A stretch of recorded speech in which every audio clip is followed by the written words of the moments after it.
এখন আমরা আজকে রান্না করছি ডিম টমেটো। এই যে টমেটো কুচি করে নিয়েছি, পেঁয়াজ কুচি, কাঁচা লঙ্কা কুচি, এদিকে রসুন কুচি, আদা কুচি, আর নিয়েছি হচ্ছে 3টে ডিম। দিয়ে কড়াই বসিয়ে দিয়েছি। ডিম ভাজায় দিয়ে দিচ্ছি একটু লবণ। ডিমটাকে এখন আমরা একটু ভালো করে ভুজিয়া করে দেবো। ভুজিয়া করে আমার ডিম ভুজিয়া হয়ে গেছে। এখন ডিম ভুজিয়াটা নামিয়ে দেখো, ডিম ভুজিয়াটা নামিয়ে নিয়েছি। এখন দিয়ে দেবো এই জিরে,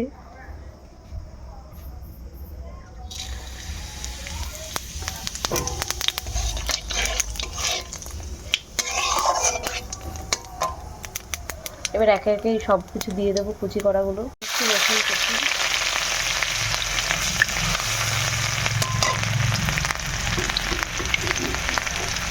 তারপর দেবো আদা কুচি, দিয়ে দিচ্ছি কুচানো পেঁয়াজ,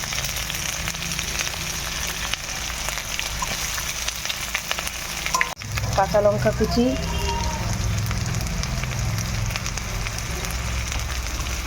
এইগুলো দিয়ে আগে ভালো করে ভেজে নেবো। আর সবার লাস্টে টমেটোটা দেবো। এইগুলো একটু ভেজে নিতে হবে, কারণ টমেটোটা দিলেই জল গলবে। হয়তো অল্প একটু তেল কম বাট না, বন্ধুরা কড়াইটা কিন্তু অনেকটাই বড়, দেখো তোমরা বুঝতে পারছো। এটা আমাদের বিমানে রান্না করে সেই কড়াই। আমি আজকে রান্না করছি গ্যাসে, ওই কারণে এরকম মনে হচ্ছে যে অনেক অল্প বা তেল একদমই কম, কিন্তু না, সামনে থেকে দেখলে বোঝা যাচ্ছে আর কি কতটা পরিমাণ কী দিয়েছে। ঝাল তোমরা পরিমাণ মতো দিতে পারো, যে যেরকম খাবে। দিয়ে দিচ্ছি কুচানো টমেটোগুলো,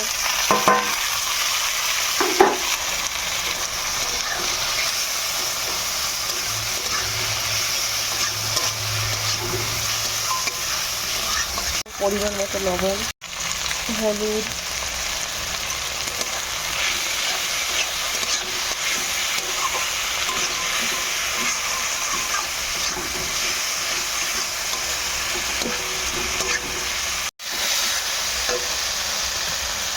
এখন দিয়ে দেবো ডিম।